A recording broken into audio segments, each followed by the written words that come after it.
1, go! What a boring movie. Look, I was going into this film very hopeful for this movie. I like that even though this was an all-female spin-off, that it was a spin-off and not a reboot. Giving Daniel Ocean a sister is a much better alternative than rebooting the whole franchise, but it's all women now. But every heist film rides on the same thing, the payoff. The whole film rides on the shoulders of the twist of pulling the scheme off and how they do it.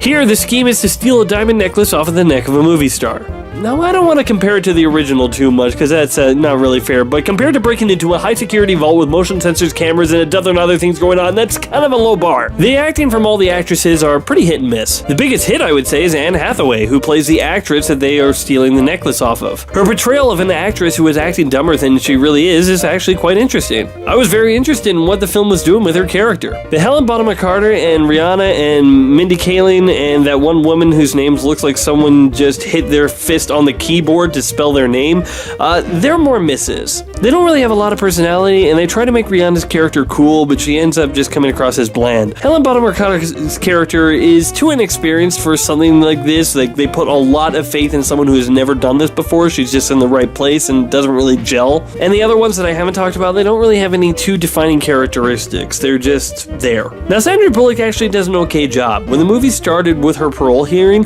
I like that they changed it up. I mean, when you watch Daniel Ocean, how he handles his parole hearing, he's like, I know I'm getting out of here. They don't have enough on me, so whatever. And he just is very apathetic about the whole thing. Where they go in a different way. Sandra Bullock is more sympathetic. It's like, oh, I was in a bad place. I got into a bad relationship, and is using a little bit of more and playing the sympathy card. And I like that. They play that she has different strengths than Daniel Ocean did. And I was actually liking the little things that she would do. How she would steal everything, even when she wouldn't need to, just because she was good at it and could do it. But then the film lost me when this whole diamond heist was made for her to get revenge with a guy who screwed her. And I think the film is thinking that it's saying, look, we got a strong, beautiful woman about to get some revenge on a man who wronged her. But honestly, it feels more like the whole purpose for doing this is because a guy did her wrong and she's only motivated to do this because of a guy. But the film's biggest problem is the film has no villain. The original one had the threat of Terry Benedict, who was a wealthy businessman with a lot of contacts for people who could kill them if he had the chance and found out who they were. This one, the biggest threat is security guards.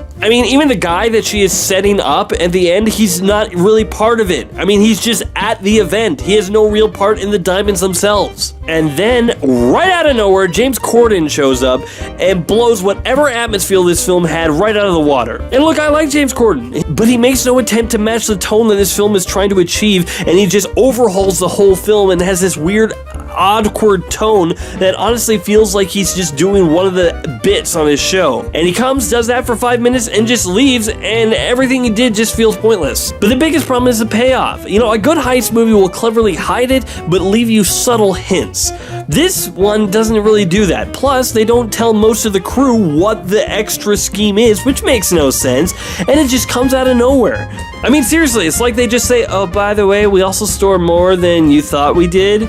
It's like it was an afterthought, but yeah, whatever. It was just not a good twist. It was a disappointing film.